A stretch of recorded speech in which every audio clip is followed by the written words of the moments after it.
बिस्मिल्लाहिर्रहमानिर्रहीम। अस्सलाम वालेकुम स्टूडेंट्स। आज हम सॉल्व करेंगे national book foundation class 10 exercise 11.1 का question number 8 to 10। Lecture start करने से पहले मेरे चैनल को लाइक, सब्सक्राइब और शेयर ज़रूर कर दें। स्टार्ट करते हैं। Question number 8 is an engineer is constructing a circular path in the recreational park as shown below.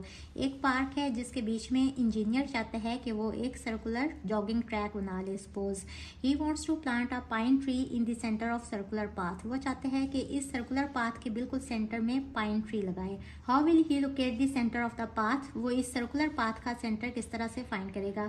तो जब भी सर्कल गिवन हो हम उसका सेंटर किस तरह से फाइंड करते हैं, वो भी उसी तरह से करेगा कि इस सर्कल की बाउंड्री के ऊपर कोई भी 3 नॉन कोलिनियर पॉइंट्स इस तरह से प्लॉट कर लेगा। इनको ज्वाइन करेगा तो उसके पास 2 कॉर्ड्स आ जाएंगी। सपोज ये वाला पॉइंट ए है, ये बी और ये सी है, तो ए बी और बी सी 2 कॉर्ड्स आ जाएंगी। अब इन 2 कॉर्ड्स के वो परपेंडिकुलर बाइसेक्टर्स ड्रॉ कर लेगा। सपोज इस तरह से और इस तरह से। जिस जगह पे ये परपेंडिकुलर बाइसेक्टर्स इंटरसेक्ट कर रहे होंगे वो बेसिकली इस सर्कुलर पाथ का सेंटर होगा। तो यहाँ वो एक पाइन ट्री लगा लेगा। अब इसको किस तरह से लिखेंगे, थ्योरेटिकली इसका आंसर लिखेंगे इस तरह से। He will take 3 non-collinear points A, B and C on the circumference of circular path। इस circular path की बाउंड्री यानी circumference के ऊपर वो 3 non-collinear points A, B और C ले लेगा and join them to make 2 chords A, B and B, C। इन तीनों पॉइंट्स को ज्वाइन करेगा तो उसके पास 2 chords आ जाएंगी A, B और B, C। Then he will find perpendicular bisectors of A, B and B, C। इन दोनों chords के perpendicular bisectors find कर लेगा। The point where these perpendicular bisectors meet is O। जिस जगह पे ये दोनों परपेंडिकुलर बाइसेक्टर्स इंटरसेक्ट कर रहे होंगे ये वाला पॉइंट है O। So he will plant a pine tree eight O। तो वो O के ऊपर एक पाइन ट्री लगा देगा। क्यों? क्योंकि this is the centre of circular path. ये जो है ना पॉइंट O, ये इस सर्कुलर पाथ का सेंटर होगा। इसका नेक्स्ट पार्ट है what is the radius of circular path. इस सर्कुलर पाथ का रेडियस कितना होगा। अब यहाँ देखें पार्क की ये वाली साइड गिवन है 50 मीटर्स और ये क्या है, बेसिकली इस सर्कुलर पाथ का डायमीटर भी है। तो डायमीटर इक्वल्स टू 50 मीटर्स। यहाँ से मेरे पास रेडियस आ जाएगा equals to diameter divided by 2 यानी कि 50 by 2 which is equals to 25 और साथ में यूनिट आ जाएगी मीटर्स की। सो ये क्वेश्चन नंबर 8 सॉल्व हुआ। Question number 9 is a factory produces arc-shaped tiles of different colors each of inner radius 7 inches। एक फैक्ट्री में इस तरह की आर्क वाली शेप की डिफरेंट कलर्स की टाइल्स बन रही हैं और हर टाइल का इनर रेडियस गिवन है 7 इंचेस। यानी कि अगर ये एक टाइल है तो इसका जो सेंटर होगा ना उससे इस टाइल तक का जो डिस्टेंस है ये गिवन है 7 इंचेस यानी radius. Arc length of each tile is 2 inches.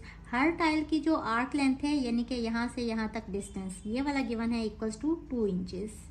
Hamza wants to purchase these tiles for making a circular design on the wall. Hamza चाहते हैं कि वो एक वॉल के ऊपर इन टाइल्स को यूज़ करते हुए एक सर्कुलर डिज़ाइन बनाए, यानी कुछ इस तरह का डिज़ाइन बनाना चाहते हैं इन सर्कुलर शेप वाली टाइल्स को यूज़ करते हुए इस तरह से। How many tiles are required. तो ये डिज़ाइन बनाने के लिए उसको कितनी टाइल्स की ज़रूरत होगी। अब चूंकि ये गिवन है कि हर टाइल का इनर रेडियस है 7 इंचेस, इसका भी 7 इंचेस होगा, इसका भी 7 इंचेस होगा, यानी कि सेंटर से इस टाइल तक का डिस्टेंस ये भी 7 होगा, यहाँ से यहाँ तक ये भी 7 होगा। मीन्स कि ये जो डिज़ाइन बन रहा है ना इसका भी रेडियस होगा इक्वल्स टू 7 इंचेस। अब हम क्या करेंगे, सबसे पहले इस सर्कुलर डिज़ाइन का सर्कमफेरेंस फाइंड कर लेंगे और उसका फार्मूला हमें पता है ये इक्वल होता है 2 पाई आर के।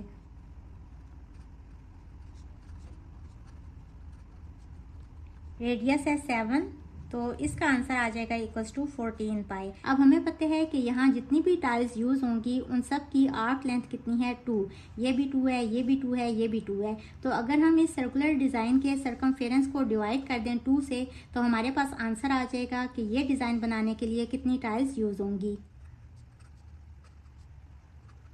सर्कमफेरेंस इज 14 पाई, इसको डिवाइडेड बाय 2 करेंगे, 2 7 से 14 तो ये इक्वल हो जाएगा 7 पाई के और पाई की जगह पे इसकी वैल्यू लगा देंगे। So this is approximately equals to 21.99।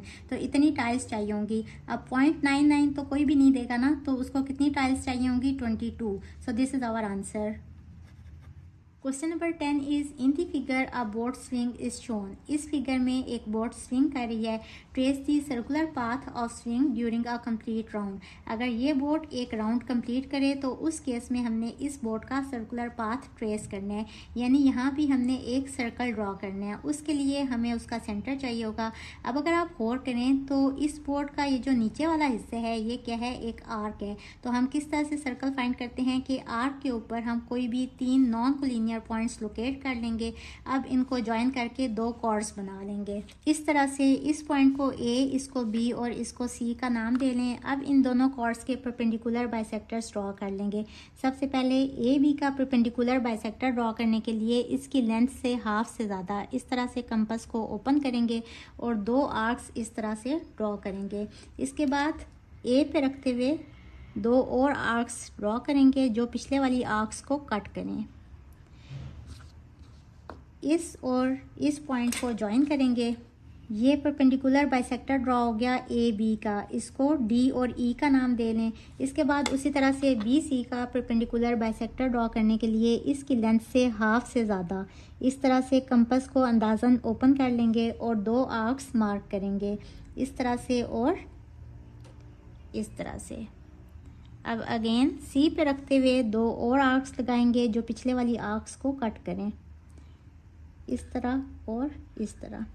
यहाँ रखते हुए इस आर्क को थोड़ा सा एक्सटेंड कर लेंगे ताकि हमारे पास इसका जो पॉइंट है ना, मिड पॉइंट, वो सही वाला आ जाए, एक्यूरेट आ जाए इस तरह से।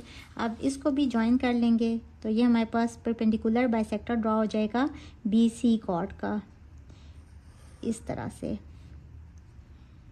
इसको डी ई कहा था, इसको एफ जी कह लें। और जिस पॉइंट पे ये दोनों परपेंडिकुलर बाइसेक्टर्स मीट कर रहे हैं इस वाले पॉइंट को कह लें ओ। बेसिकली ओ क्या है, ये इस बोर्ड का ना सेंटर है। अब देखें ओ से ए तक का डिस्टेंस या ओ से बी तक का डिस्टेंस या ओ से सी तक का डिस्टेंस ये कहलाएगा रेडियस। तो देखें इतनी कंपास को ओपन करते हुए आप इस तरह से एक सर्कल ड्रॉ कर लेंगे। तो ये हमने इस बोर्ड का सर्कुलर पाथ जो था ना उसको हमने ट्रेस कर लिया है। अब हम इसके कंस्ट्रक्शन स्टेप्स लिख लेंगे। Take 3 non collinear points A B and C on the circular part of boat. यहाँ हमने 3 non collinear points A B और सी ले लिए थे। Join these points to make chords A B and B C. इन points को join किया था तो कॉर्ड ए बी और बी सी आ गई थी। इसके बाद इन दोनों कॉर्ड्स के परपेंडिकुलर बाइसेक्टर्स ड्रॉ कर लिए थे। The point where these perpendicular bisectors meet is O. इस वाले पॉइंट को ओ का नाम दे दिया था with centre O and radius O A. O A जितनी कंपास ओपन करते हुए सेंटर ओ पे रखते हुए ड्रॉ अ सर्कल, एक सर्कल ड्रॉ कर लिया था which is the circular path of swing during a complete round. ये हमारी एक्सरसाइज 11.1 कंप्लीट हुई। होप स्टूडेंट्स आपको आज के लेक्चर की समझ आ गई होगी। अगर आप मेरे चैनल पर नए हैं तो जानने से पहले मेरी वीडियोस को लाइक, सब्सक्राइब और शेयर ज़रूर कीजिएगा। इसके साथ ही मुझे दें इजाज़त। अल्लाह हाफिज़।